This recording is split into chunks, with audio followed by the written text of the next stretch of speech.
An elite pass rusher from the New York Giants, 3 Pro Bowls, 16.5 sacks last season, second-team All-Pro in 2025. And according to sources inside the league, the Monsters of the Midway are exploring a trade that would bring him to Chicago for less than $3 million against the cap.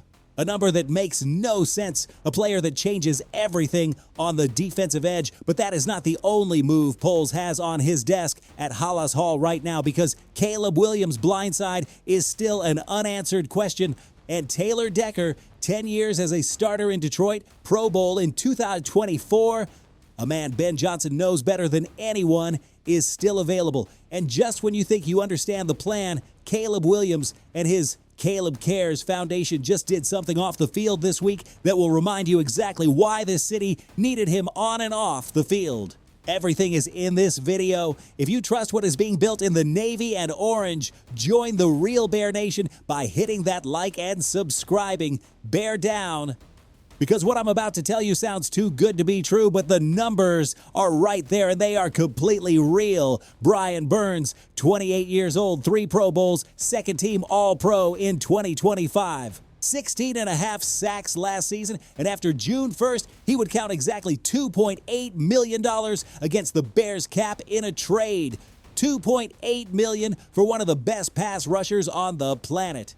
Y'all don't understand what that number means. Yeah, for real. Eric Duerwachter over at Windy City Gridiron floated the idea on April 27th. The Giants are exploring options with Kayvon Thibodeau and potentially with Burns after using the 5th overall pick on Arvil Reese, who now joins Abdul Carter, the 3rd overall pick from last year. New York has a massive surplus at the edge, and something has to give. And Adam Schefter already reported that the Giants don't want to move Thibodeau, which means Burns is the most logical piece to walk out that door. Now, why should the Bears jump on this? Because the reality of their defensive line is uncomfortable. PFF ranked it 26th in the NFL last season.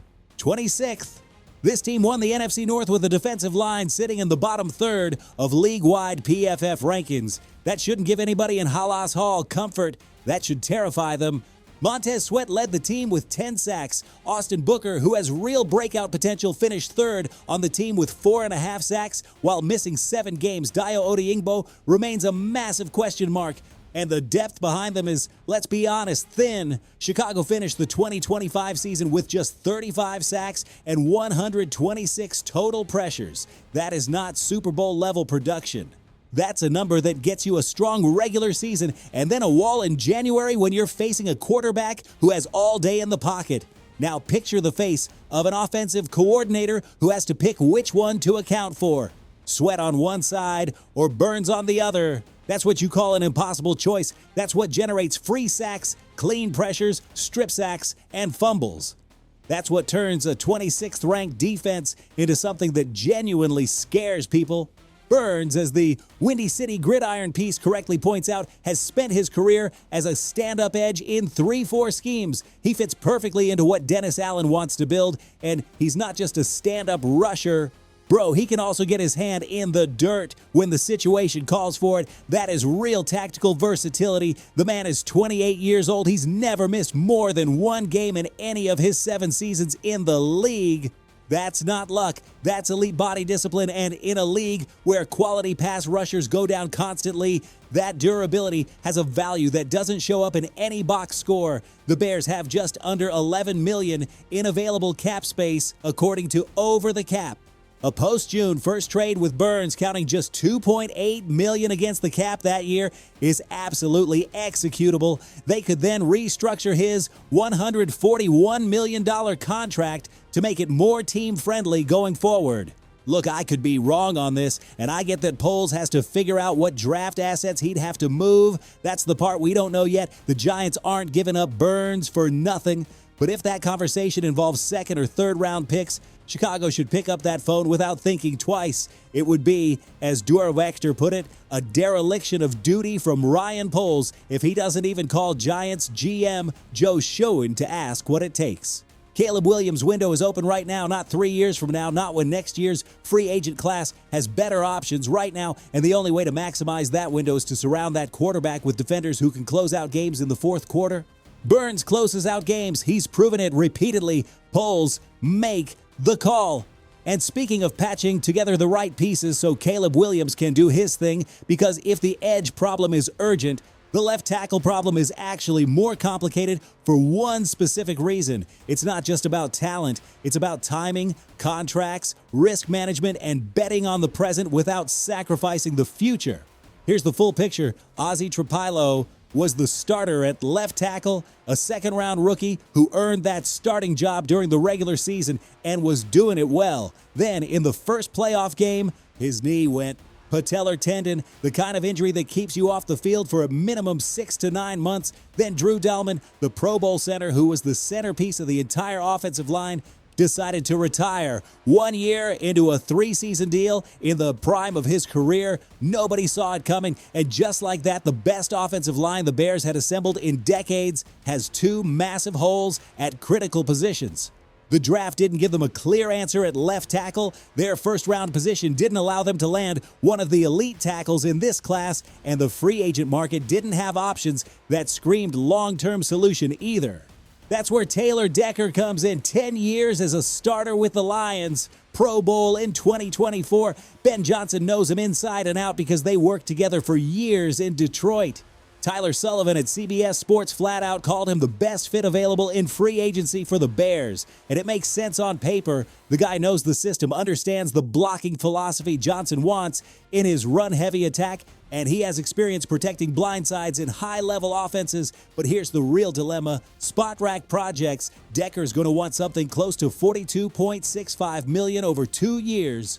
That's serious money, and the question Ryan Poles has to ask himself is, do I sign an older left tackle, one who's trending in the wrong direction by advanced metrics, for a role that Trapilo should be healthy enough to reclaim before this season even ends?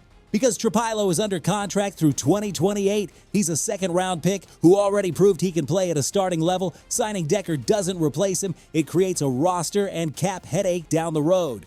The alternative Chicago has right now is Jedrick Wills Jr., a first-round bust from Cleveland who sat out all of last season with an injury, Braxton Jones, who lost the starting job to an undrafted rookie, and Theo Benedette, who in turn lost the job to Trapilo. But that is a patchwork solution, not a real solution, and that's where the genuine tension is. Decker is clearly better than any of those 3 healthy players available right now.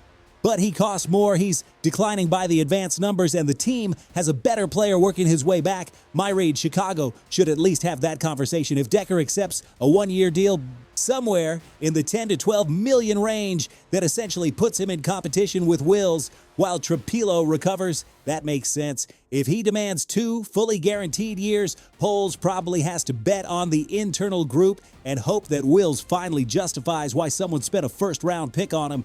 Caleb Williams' health is the factor that changes everything in that calculation. His blindside cannot be a gamble, not with the quarterback you have.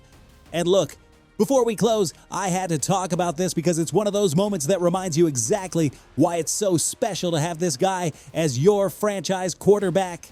On Monday, Caleb Williams used his social media platform to announce the newest winners of the Hero Award through his Caleb Cares Foundation. The award went to Christopher and Carol, recognized in Chicago as students who lead with empathy and character inside their community. The Caleb Cares Foundation is not a PR project. Caleb formally launched it at USC in 2022, inspired by his parents, who did volunteer work back in Washington, D.C. The focus is anti-bullying, mental health awareness, and youth empowerment.